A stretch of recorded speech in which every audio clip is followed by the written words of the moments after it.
like that.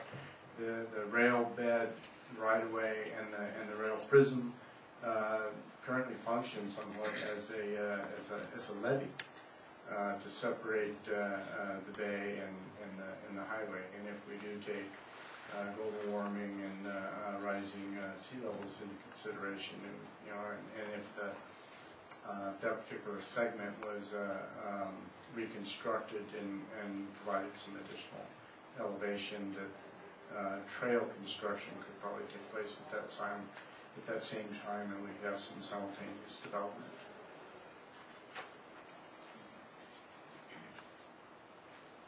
More? Do you want? South? We can skip the south section. It's fine. Did we have south? Is that south? Yeah, but we can just go through, show you a few of the analyses by segment in terms of the types of design that they're looking at. One of the things that you'll find in the full report and in this section of this is an analysis by segment running north to south, which shows cross sections of what the team envisioned and what's actually out there, and whether or not the trail would need to be closer to the rail in some locations, or there was existing right of way that would allow greater separation, and using some of the ditches that are actually out there now to function as separation.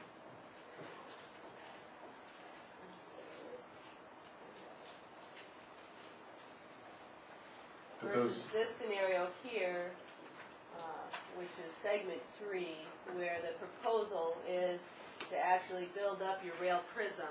So your rail prism looks like this, actually build it up on both sides. It's a little bit more straight perpendicular to allow the room to fit a trail and rail coexisting on that existing prism, but widen the top of that prism is this scenario.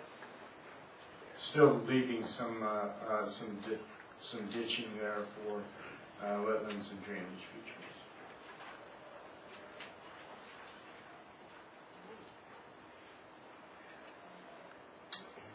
The very bottom portrayal there shows something that the consulting team referred to as a dead man. Is that the deadlift? It was a significant concrete counterweight concept that was actually on the other side of the rail from the actual trail, but it would be used to kind of cantilever parts of the trail out over some of the wetlands in kind of a boardwalk or pier type of concept.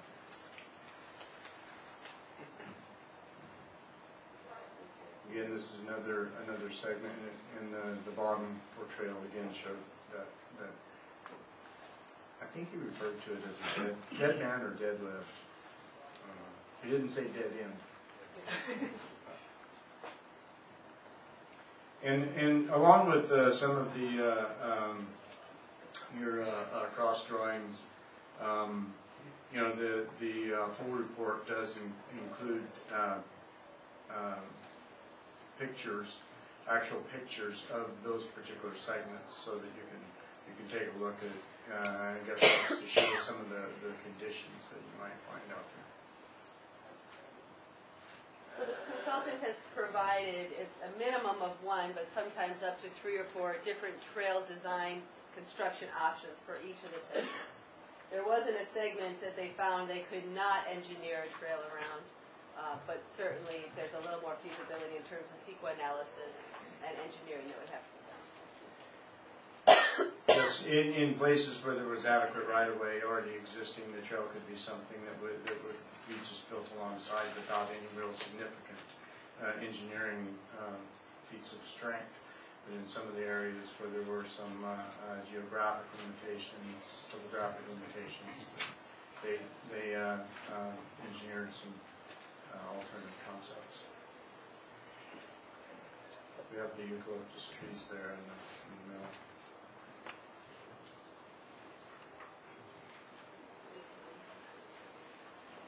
We're working our way along, getting into getting into Eureka and looking at the two ideas. One of them was trying to take advantage of the 101 bridge crossings and or the Eureka Slough with some cantilever concepts on that drawbridge.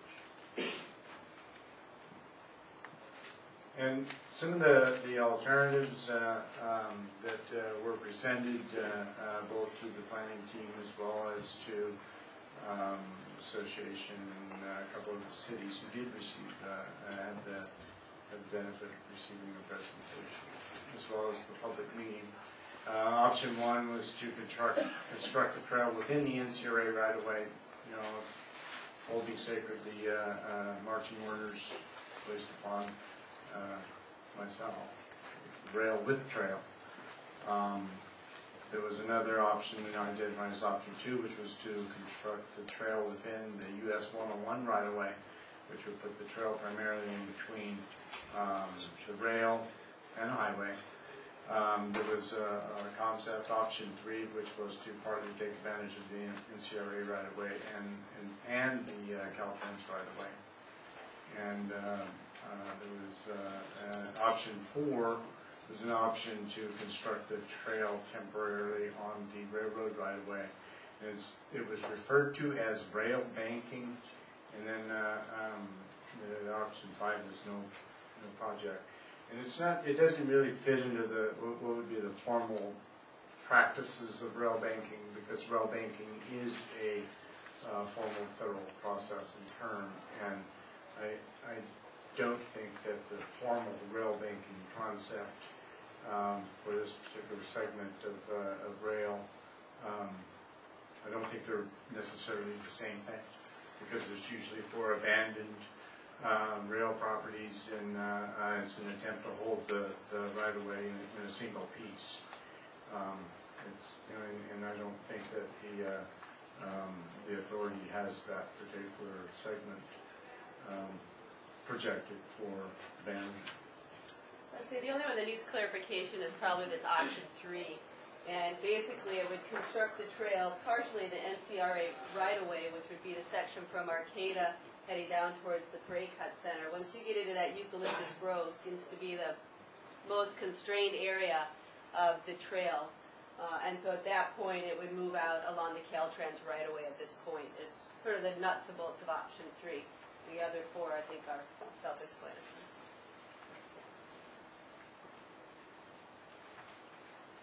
So, option one. This is kind of a look at option one. That was kind of a shared look at right-of-way. They improve the structural integrity of the levee, relocate the tracks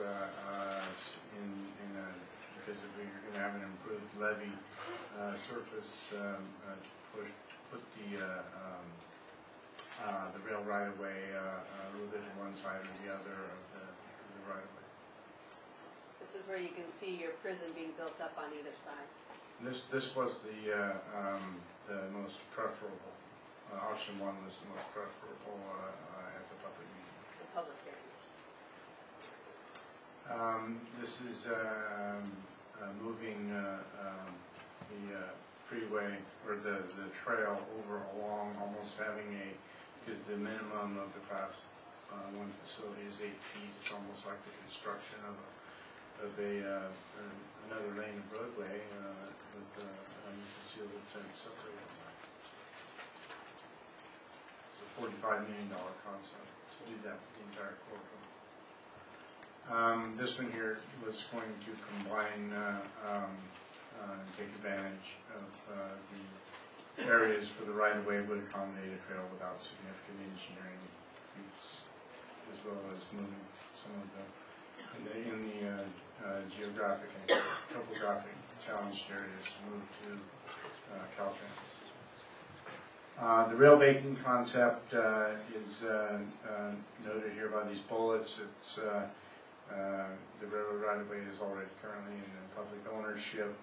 The railroad right-of-way has not been abandoned. The railroad strategic plan indicates the goal to reopen the rail corridor by 2011. I don't know whether that number, that date is Still part of the target, and I don't know the current state of the railroad's strategic plan. Somebody could address that at some point. The cost involved in removing the tracks and constructing a trail, plus removing the trail and installing the tracks when the railroad returns, needs to be weighed or considered against the short-term benefit. The cost of doing this, and again, these are estimated costs. These aren't fully engineering cost projections that you would try to use to haul off to some kind of a funding agency. These were just estimated costs. This one was a $14.5 million price tag with $10 million for removal and reinstallation of the railroad, if at such point that the rail line would restore service. Chairman, can I interject a question here? Sure, go ahead. Just for clarification on that. If I understand this, if I read the numbers correctly, it's $4.5 million essentially to put the trail in, $10 million to restore it back to being a railroad. If I think the year 2011 might now be 2013 or 2014 or something. What happens whenever we get to that point, 2011 or 2013 or 2014, we put it back? Then what would you do for a trail at that point? Well, I think overall what the feasibility study probably showed us is that one option is that if you had decided at some point there would not be rail along this section, that there is feasible to have a trail there. That being said, our whole planning team efforts have been around rail with trail. The question is it advantageous for the community to wait until rail is going to be restored to be out there doing major construction to the levees, to the prism, and to the creek crossing, slough crossing bridges? Is it worth basically $4.5 million? Maybe it'll be closer to $8 million when we go in and remove the tracks. To place a trail there in the interim, and then bear the cost of trail construction adjacent to the rail when it's restored. And I think that is the option that is here. It is not the preferred option by the public, and it was not the preferred option by our planning team.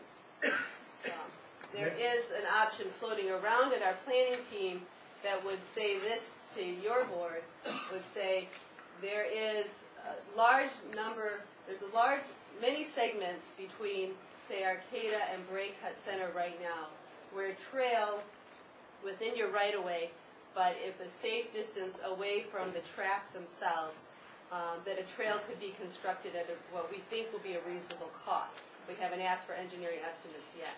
But there are sections, even between Arcata and Braecut, which seems to be the easiest segment so far that we've looked at.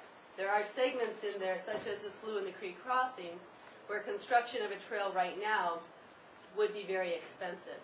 Would it be possible, through a partnership with joint public agencies, to be able to construct a trail, Class 1 trail, adjacent to the rail where that is cost feasible right now, but to utilize your existing track area, something other than a Class 1, but more of, say, a gravel surface that doesn't even remove the tracks, on the interim, until such time that we would enter into a partnership with you when you're coming up and looking at, the structural integrities of rebuilding those slough and creek crossings.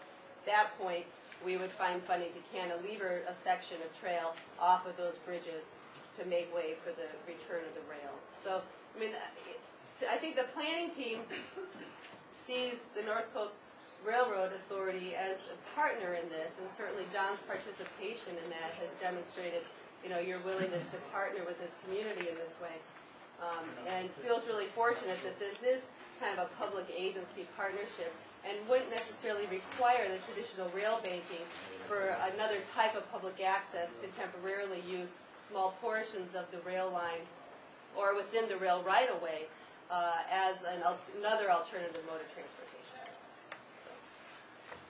There was some additional discussions that took place around this particular concept about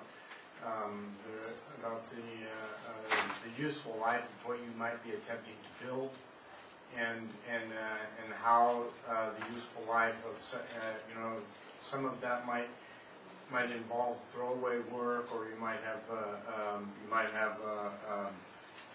funding agencies or entities who may not want to or be so eager to participate in funding something that was going to disappear in a short amount of time. You're really out of slides. We're out of slides? Yeah.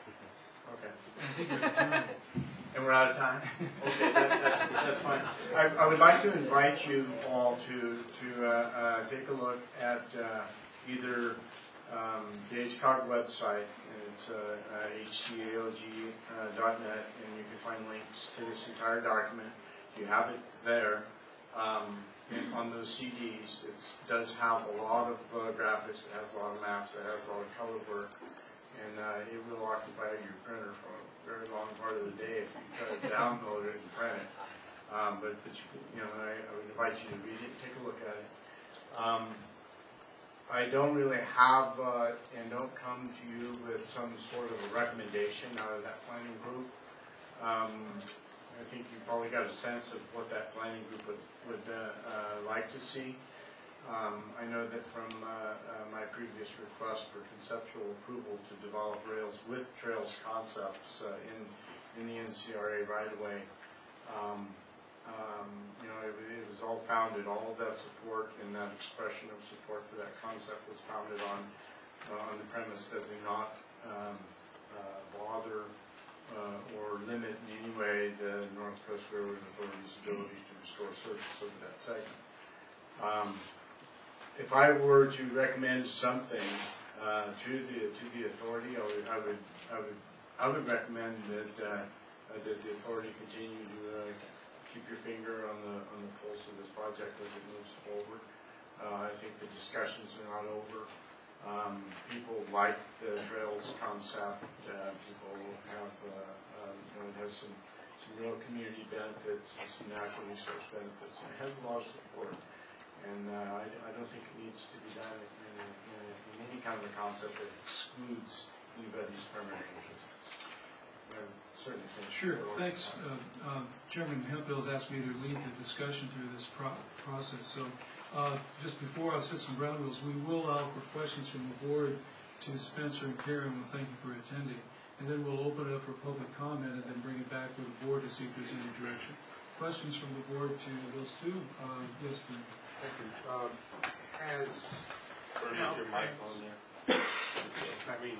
Has Caltrans been asked its views on options 2 and 3? Caltrans was a significant player, but because there's no specific project. You know, what we're talking about is a project concept. A project to me is something that has engineering cost estimates that can be reasonably expected. It has a schedule and it has a description of the needs that you're attempting to address. At this point in time, Caltrans did work with us. We don't have a no answer, but I'm not sure we have a yes answer. Right. Is there any possibility that Caltrans will chip in to do something with respect to either option 2 or option 3? I think it would depend on the funding mechanism and the mixture of resources and participants and who actually is going to wind up being a lead agency. One of the primary milestones that we've identified that we need to jump over next is the identification of lead agency and or development of a cooperative agreement, identifying the agencies or entities responsible for maintaining. Thank you. Paul? Well, as it relates to that last comment, what is the planning document's recommendation as it relates to a lead agency and who is being approached to be a lead agency of a particular project? There is nobody clamoring to jump up there with a lead agency tattooed on them, but there are discussions to try and develop some kind of group concepts because it's going to the trail concept itself covers the city of Eureka, it covers the railroad authority, it covers the city of Arcata, and some unincorporated as well. And speaking to that, if I could, Karen, before would be is that with my multiple hats, I've had asked for public works directors in each of those entities that you've mentioned, specifically the City of Eureka CA, the County of Humboldt, and by timing, I'm going to have Mitch there tomorrow as well. I think, Spencer, you're coming as well at 1 o'clock. I can't remember all the players and all that stuff. Anyway, we're going to start that discussion off because we often don't get into that kind of arena to see where we are with trail development in a holistic sense, with this being a cornerstone to that. Caltrans is coming as well. And I think, which wasn't mentioned here for the board members, for us who live here, we know about, there is a 101 project corridor improvement project on the books as well that is trying to move forward through this process. And that's the safety corridor that we travel on 101. So as there's further, if you will, complications that don't really get addressed entirely by just this alone, but that's why we need to start those discussions off. And through that, I hope to find, if we can, maybe not one lead agency, but a type of a JPA model, if you will. And those of us who serve in government circles understand the joint powers arrangement might be a way that we can develop not only a cost-effective means by the capital cost, but also the long-term maintenance cost. Because I think because of the multiple jurisdictions, that's probably the only way it's going to work in the long term. But at least we'll start those discussions off tomorrow morning. Karen? No, I was really going to say what you mentioned, John, is that we anticipate from the planning team that we may identify a lead agency in terms of taking a trail design through the CEQA process, but in terms of long-term maintenance and management of the trail, will definitely fall into a multi-jurisdictional partnership of some sort. Alan? Yeah, not so much a question, just a comment. Again, the institutional memory resides here and with you.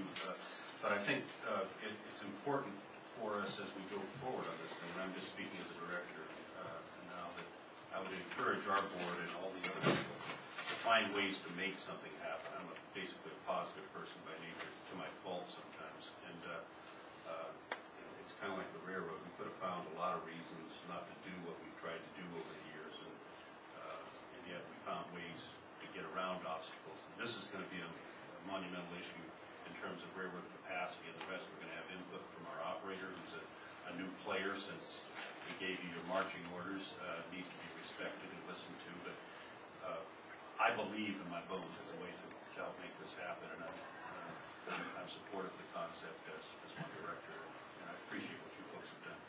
And I think you'll find that the feasibility supports it as well, in terms of an initial step.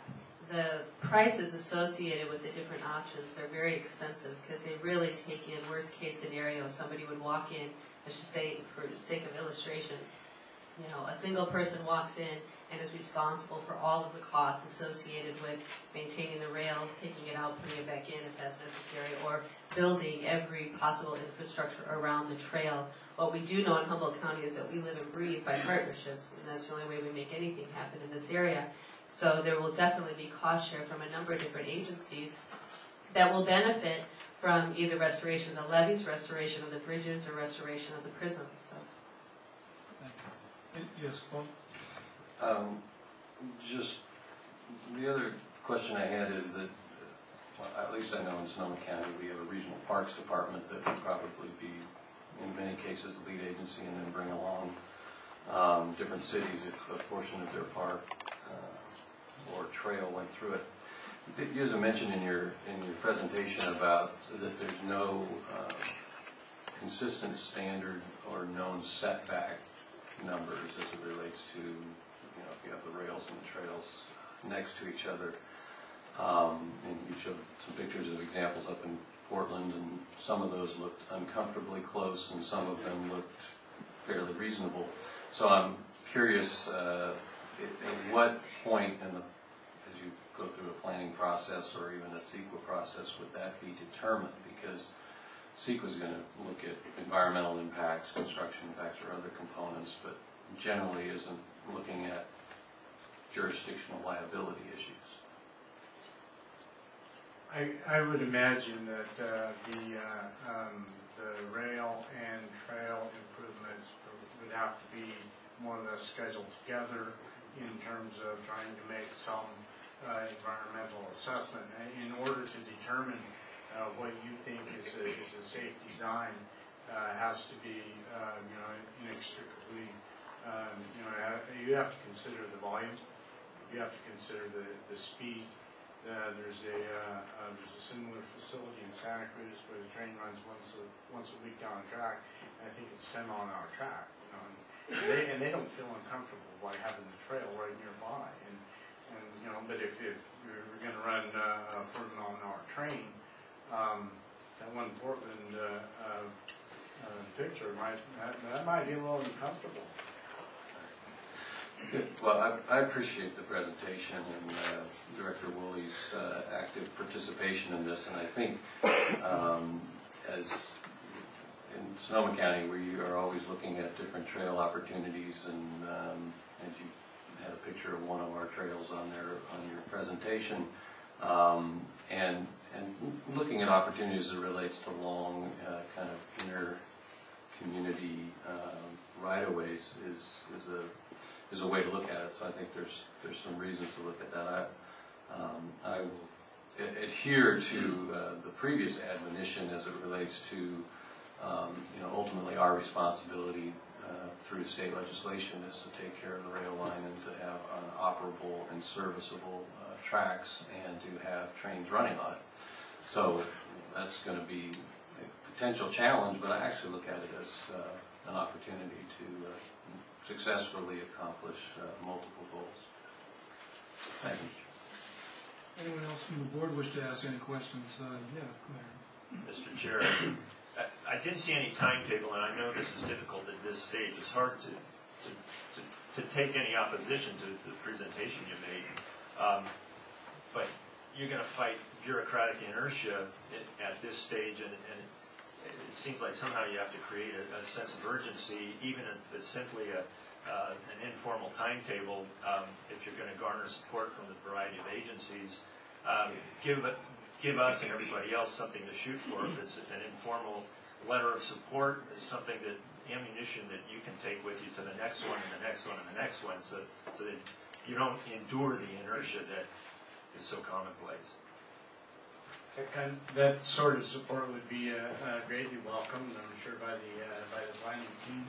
I think as we move forward looking for this local agency and or cooperative agreement structure, that will be a multi-entity document in a union, kind of a marriage, if you will. I think you would probably find lesser resistance bureaucratically and or administratively if we did have that kind of support or statement of support from the authority. Anyone else? Well, we've taken a great deal of time. We still have another major topic, but I do want to provide the opportunity for the public to speak to this issue. Can I see, first of all, a show of hands who would like to? Let's look at about 10 or so. So if we keep it about 2 or 3 minutes, that would be great. And if you hear some things that you agree with, all you have to do is just say I agree with the last speaker. That would really help. So the last speaker. Yeah, just line up, and I'll ask for Spencer and Karen, if you could stand by. If there are questions that are of a technical nature that you can answer, then you could help us out. Go ahead, Marcus. Please state your name for the record, too. Marcus Brown. I'm a resident of Arcata. And directors, yesterday was published my word that I wrote in regards to the rail and trail. And what my basic premise was that we need both the train and the trail. And to that point, I tried to set a tone for a very positive approach to this, and I've gotten lots of feedback from people saying, that's exactly how I feel. My wife is a nurse at St. Joseph's Hospital. People come up, because they all know I'm a husband, and say, right on, that was good. So I believe that there is wide support for all of this. And by the way, this whole team thing came about because we're engaged in conversations with the National Park Service about National Heritage Area designation. They mailed me this application. I'm like, what do I do with this? So I immediately called Dave Meserve, and then next I called Jen Rice, and this ultimately culminated in this team. And I did it because I knew that there was going to be this bitter battle over rail versus trail. The thing that I brought out in the column in Time Standard was that this is all premature, it's a false choice, because the premise is that if we got rid of the railroad is the bad thing that's standing in the way of us having the trail. And the big thing is, it would be cheaper if we just got rid of the tracks and put in the trail in its place. But the thing is, they didn't look far enough. Other options, I pointed out that the east side of 101 is a broad shoulder. It was not studied in this thing. And to be fair to the process, we're at the point of saying, gee, we ought to really look harder. And so a lot of the criticism you're seeing in the press is really premature because the trail team is still in the process of looking at all these things. So, my plea to the people calling for the destruction of the railroad at cost in order to have their trail is, please, stop. This is premature. We need to look at this a whole lot more. And I got to say that being on the team, there are a couple of people sitting on that team that are very much pushing for destroying the railroad. It's hard for me to be there. I've blocked horns a couple times, let me tell you. But that's my mission, is to make sure it's about rail and trail. And I want to say from the standpoint of the numbers you see in the study, one thing that's not been said, because my organization's not, these numbers look, wait, these are ceilings. The benefits you see here are ceilings. So one of my goals is to get out all the truths and all discuss this fairly, evenly. So anyway, that's what we hope to do, and I'll be back to comment about your 1B.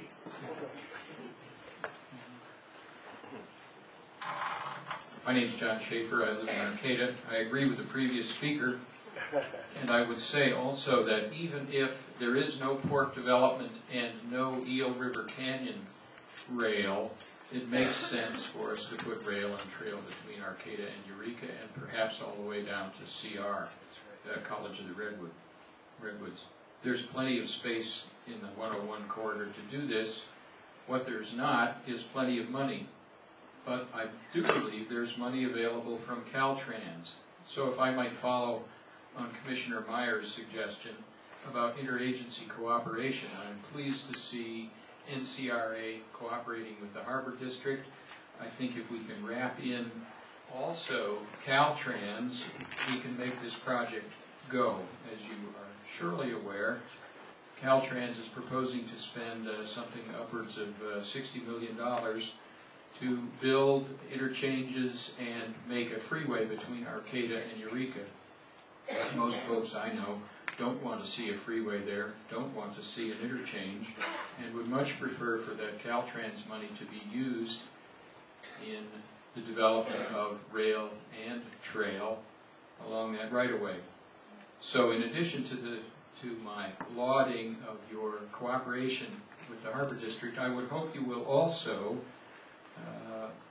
open negotiations with Caltrans to get them on board to do the same thing. It turns out that Caltrans has issued a draft environmental impact report for their proposed 101 corridor. They did not include any rail or trail in it, and I think they should, if they can be urged to update that environmental impact statement to include this much better option. That would be better for all of us. Finally, one other item. Might I suggest to this board that for the interim, whether we call it rail banking or whatever, if this board were willing to let the bicycle trail use the existing bridges, that would help the trail move forward much more expeditiously. That would be easy to do. The construction of a bicycle trail across those bridges would be fairly inexpensive. No shoring up of the bridges or anything like that would be less necessary. So thank you very much for your efforts. I'm really pleased to see the NCRA moving into this new area here and making progress. Thank you, John. Next. Again, my name is Mike Bittner, and I live in Eureka, and I wanted to take this time to thank Spencer and his staff, and I've been able, as a founding member of the Trails Trust of Humboldt Bay and Eureka Parks and Recreation Commissioner, to participate in some of those planning sessions, and they have been awesome. I mean, the result here that you see is a lot of time and effort by a number of people, and it's a difficult group to get everybody on agreement or in a position to go forward, but obviously the result speaks for itself.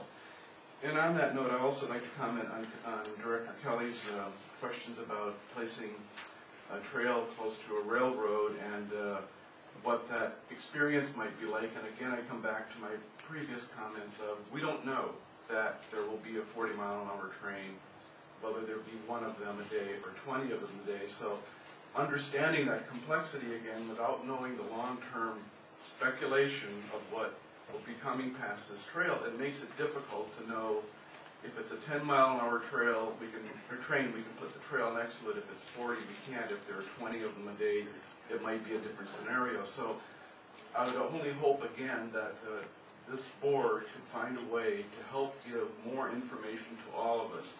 And just to comment on Marcus, what Marcus said, I don't think there are as many people that want the train to disappear as sometimes he perceives. I don't think that conflict is necessarily as great as he sees it either. I think there's a lot more cooperation from all of us, certainly working within agencies or within the nonprofits that have them, that we're looking for the best result. Long term here, this is part of the California Coastal Trail. The efforts on the part of our community, and me speaking from the Parks and Rec Commission for the City of Eureka, our hope is a waterfront trail that travels all the way through the City of Eureka, and we're working on it now. As you know, there is a trail in the works on the Elk River area down in the south end of town. So this is a big part of that whole project, and we want to find a way to find that cooperation and the understanding of what the impacts of trail, as we a little bit know here, and now rail in the long term. So thank you for your time. Good afternoon, Mr. Chairman, members of the board.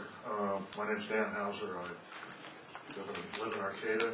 I have a little bit of history with the railroad. First of all, I just want to make it very clear, I strongly support a trail being developed between Arcata and Eureka. I would urge this board to acknowledge that support as a board, but at the same time, I've also asked the board to reiterate what Supervisor Kelly stated, and that is that the legislative mandate does not allow the North Coast Railroad Authority to relinquish the use of the rail line even for a short period of time.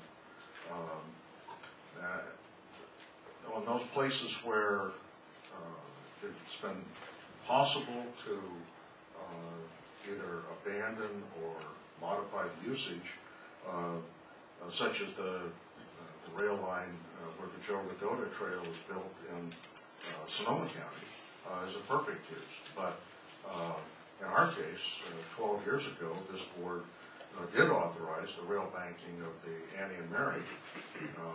You were able to do that because the Annie and Mary had been purchased with agency funds, not with state funds. Unfortunately, though, nothing's happened, even though this board did authorize the rail banking and conversion to a trail for that portion of the line.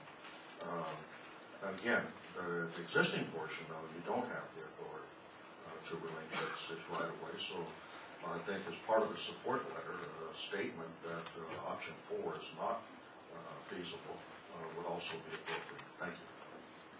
Thank you. My name is Lawrence Wheeland, and I can see we have many differing opinions here, and I hope that the trail interested people have an opportunity to speak, because I haven't heard. I know many are here, and we had hoped that we'd have some time here for this.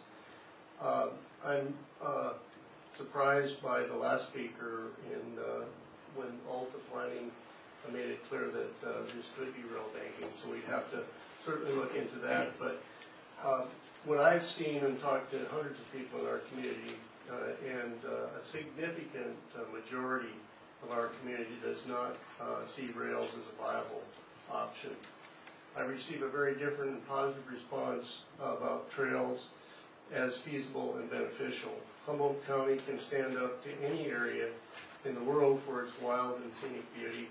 Ecotourism is on the rise around the world, especially with the baby boomers retiring and having more time, free time to travel. Most ecotourists are from the United States. Ecotour is typically traveled to places like Humboldt County for its great wild and natural beauty and cultural heritage. When they travel to a community, they stay a while. They like to exercise in the great outdoors. They exchange cultural ideas and create economic opportunities for local communities. What are we missing? Bike trails. What would ecotourists want to connect to natural beauty? Bike trails. Imagine a bike trail from the lagoons up north all the way down to the Valley of the Giants around Garberville. Ecotourism is growing annually at a rate of 10 to 15%. What are we waiting for? What are the holdups? I understand there's another, the NCRA is again looking for more funds to the tune of $19 million for rails development. It is my understanding that it's very unlikely that the railroad will ever see those funds. On the other hand, it gives false hope to tourist training groups, and it holds hostage the development of bike trails. It holds up real and viable green-friendly economic growth. The Hammond Trail took almost 30 years to happen. Are we willing to wait another 30 years for the trails with rail banking? Haven't we wasted enough time and money on the futility of rails? I hear this body has squandered over $100 million tax dollars over the past 10 years, and what do we have to show for it? Why should anyone believe that another $19 million will bring trains any closer to benefiting our community, economically or otherwise? Well, on the other hand, bike trails would do just that with a fraction of those funds already squandered. As our appointed NCRA public officials, I want this body to take a realistic look at what the railroad corridor future will be. Do we want 10 more years of the same wasted effort and lost dollars, tax dollars, or do we want to change for the real economic growth with rail banking and trails now? Rail banking, the railroad will never give up the right-of-way, and that's where rail banking comes in. I don't think any of us would be against the railroad if it was economically viable. I hear many people talk about the passenger opportunity. In 2002, that was studied. That's not a viable option for Humboldt County. I wish it was. We could all get rid of our cars and use mass transit. That'd certainly be a better way to go. I thank you for your time. Thank you.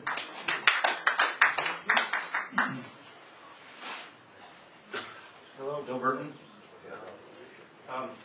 I'm a major cyclist, but I also have been involved in the railroad. I have owned railroad equipment.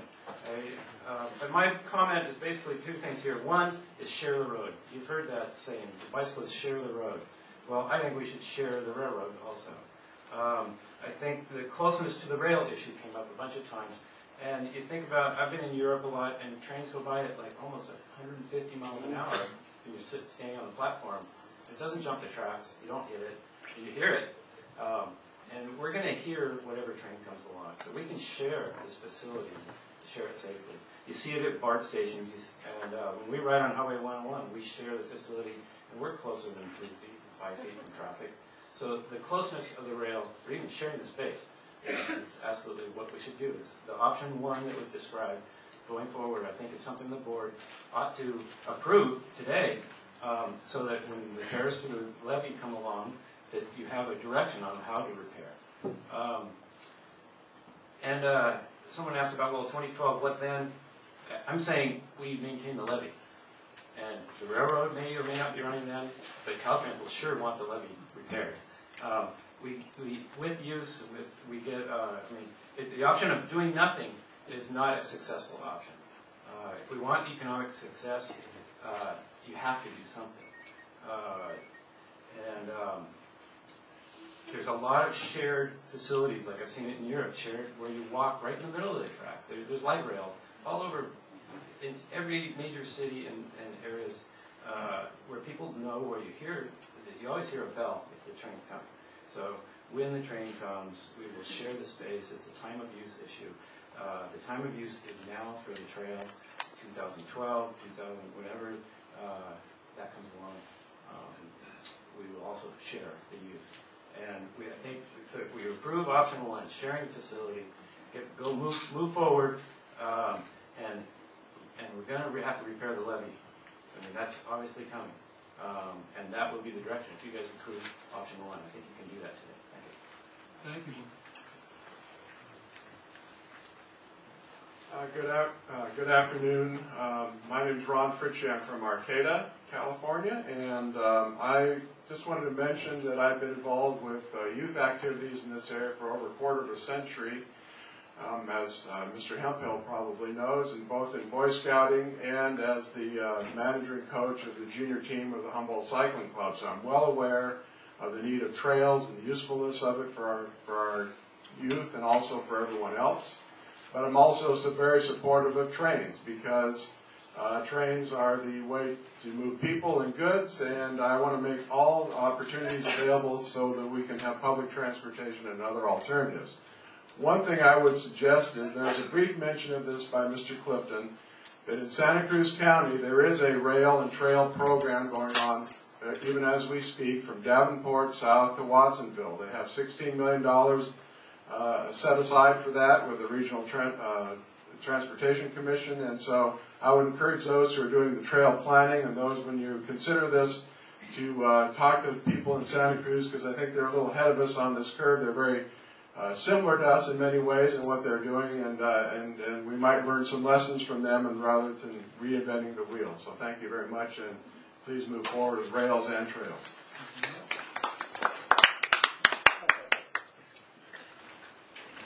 Hi, I'm Aaron Antrim. I live in Arcata, and I'm the volunteer outreach director for Green Wheels.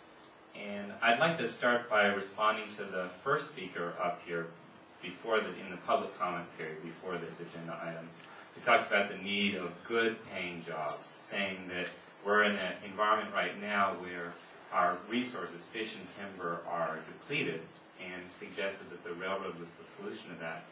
I am in the process of starting my tech consulting business. I've been doing that for a while, and for the first time this month I'm posting really good revenues.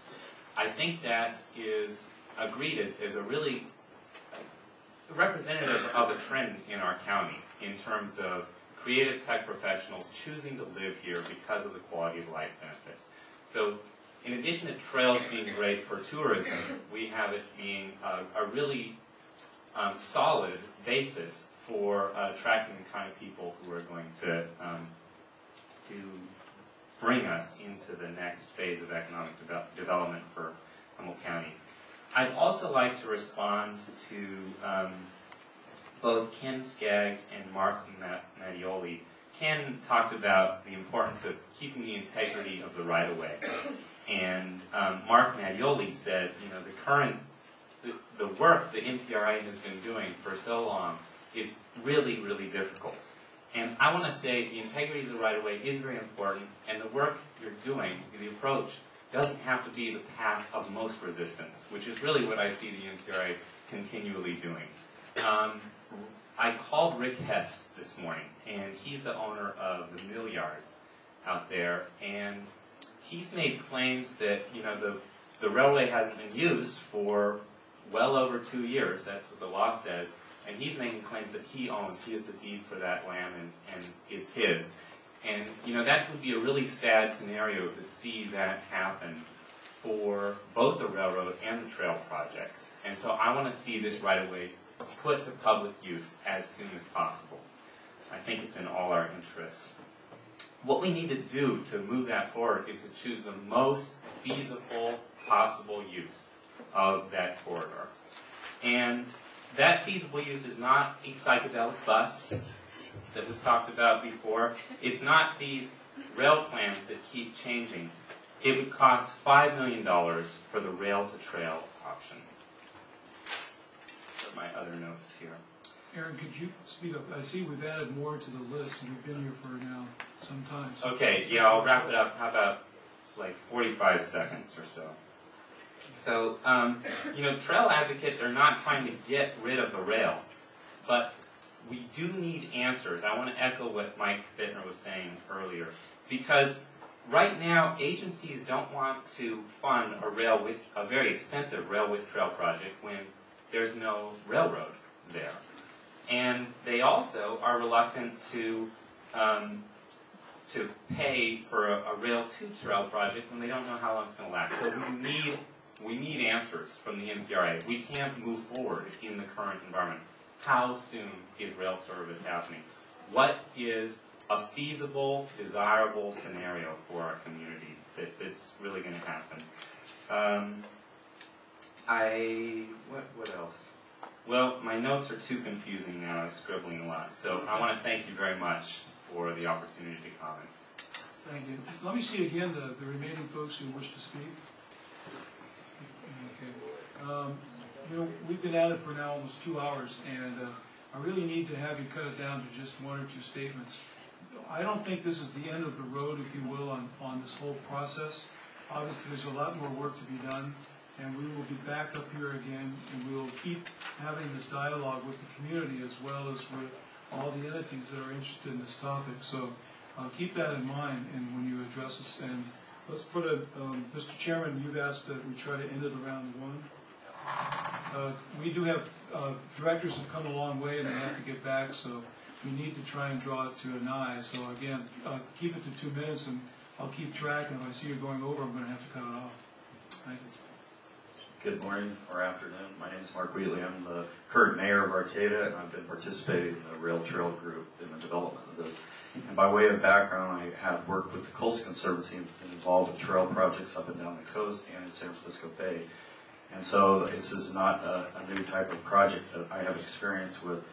And just by way of background, Arcata has celebrated its 150th birthday this year, and as Marcus has educated me, we are the proud claim that we are the first railroad in the state of California, the Union Wharf and Plank Walk Company, which was later the Arcata and Mad River Railroad.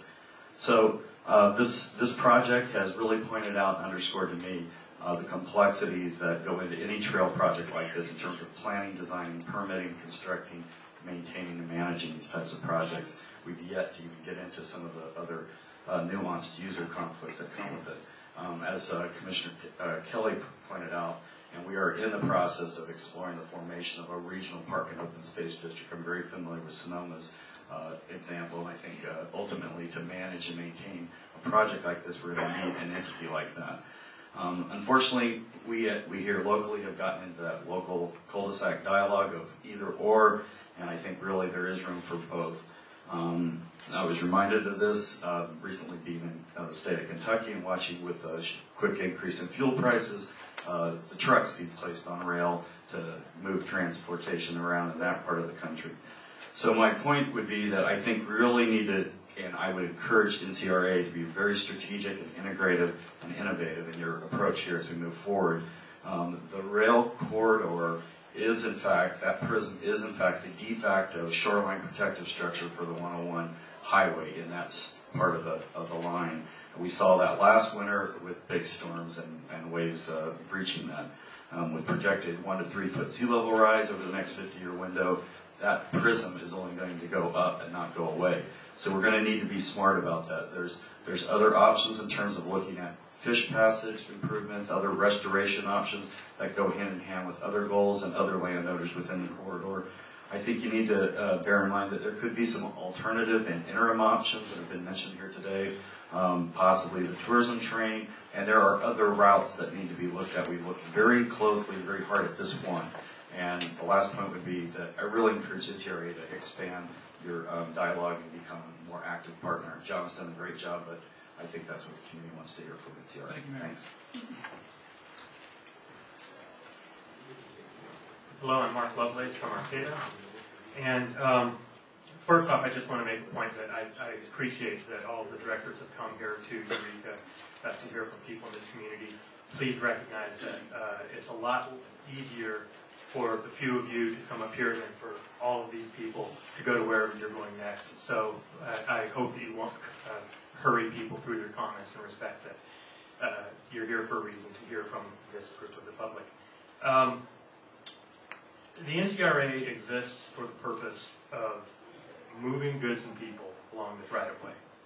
That's your purpose. That's what you're here for. Right now, there are no goods that need to be moved. That's kind of the problem. There's been this casting about looking for some new source of freight, be it container freight from China or gravel from Trinity County. But there is no need currently. There's not an existing need that needs to be met at this moment. However, there is an existing need that you have right now today, and that's moving people between Eureka and Arcata. That is exactly the intended purpose of the rail line, is to move goods and people from one place to another. Whether or not it's on a train is really, inconsequential. It's a matter of moving people, and that's what you can do. You can do that right now, rather than some speculative approach, waiting for some new freight source. And rather than the tremendous investment that would be dependent on, and rather than having to worry about whether that investment is going to pay off. So again, I believe that is your mandate. You can do that, and I don't think that there's a dichotomy there. I don't think that forces you to not be able to consider rail in the future. My understanding of the work that when we talk about restoring the rail, we're not talking about just straightening those old rotted ties and straightening those old rotted or rusted rails. We're really talking about rebuilding that whole thing. A tremendous amount of the cost that would go into having to rebuild the line between Arcata and Eureka is piggybacked, or would be piggybacked upon putting in a trail. The work that would go into putting in a trail is a shortcut to the work that would need to be done, if it were needed to be done, in putting in a rail eventually. So it's not an either or. You can put in the rail with agreements, and then if at such time as the rail does come back, put in the trail, and if the rail does come back, then the costs for putting the rail in could be used to pay back those costs to move the trail off to the side at that time. But for right now, this is something that can be done now. It's within your mandate. It's moving people, and that's what the rail line would be for. That's what the right of way is for. Thank you. Thank you, Mike. Pete Oringer. I think it's evident here that when your agency was formed, this topic was not envisioned. But it has come about, and that will always be, as time goes on, our focus is different. I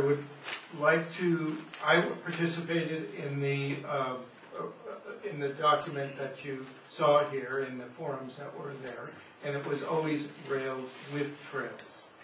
And I would like to disagree with the last speaker, Mark LaBranche, that there is a product that can use the rails right now, and that's the Timber Heritage Society. We are there, and we can run a tourist train on those rails. So rails with trails is what I would like you to continue to focus on. I concur with Marcus that we did not do a good job with examining the east side of the Highway 101 as a potential location. That would have to be done in a much more complete form than it essentially was not done. And I concur with the statements of Mayor of Arcata, Mark Wheatley. Thank you very much. Please continue to consider rails with trails. It will give a better product